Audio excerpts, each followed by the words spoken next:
সবচাইতে ভাইরাল প্রশ্ন, নারী আসলে কিসে আটকায়? বউরা আসলে কি চায়? বউদের চাহিদা আসলে কি? পুরুষদের সবচাইতে জানার ব্যাপারে আগ্রহ হচ্ছে মেয়েরা আসলে কি চায়, বউ আসলে কি চায়। আমি জাস্ট কয়েকটি কথা শেয়ার করছি। যদি আপনি এই কথাগুলো শুনতে পারেন, আপনার বিবাহিত জীবনকে সুখী করবে একজন। বলেন সবাই, তিনি কে?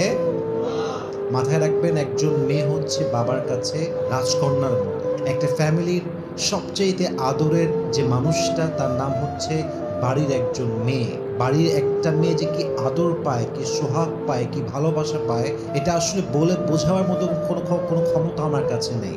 মাথায় রাখবেন, বাবা মায়ের পরে সবচেয়ে বড় দায়িত্ব একজন মেয়ের ব্যাপারে পালন করবে তার স্বামী। ঠিক কিনা বলেন?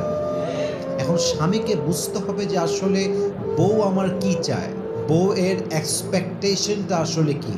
যদি আপনি আপনার বউয়ের চাহিদা না বোঝেন, যদি আপনি আপনার বউয়ের মেন্টালিটি না বোঝেন, তার পার্সোনালিটি না বোঝেন, তার এক্সপেকটেশন না বোঝেন, তার কখন কি দরকার, কেমন করে দরকার, কি প্রয়োজন, এটা যে স্বামী বুঝতে পারে না, সেই স্বামী কখনো তার ম্যারিড লাইফে হ্যাপি হতে পারে না। ঠিক কিনা বলেন?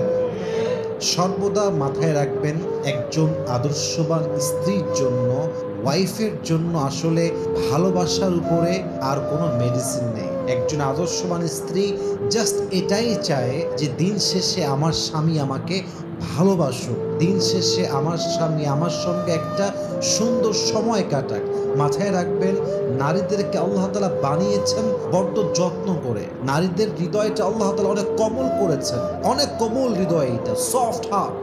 এবং এই হৃদয়টা শুধুমাত্র ভালোবাসা চায়, এই হৃদয়টা জাস্ট একটু যত্ন চায়, আদর চায়, একটু সময় চায়। অতএব একজন হাজবেন্ড হিসেবে আপনার জানা উচিত যে আপনি যে আপনার ওয়াইফকে ভালোবাসেন, এই ভালোবাসা তার সামনে প্রকাশ করার দরকার। বলেন তো সবাই, আছে না নাই?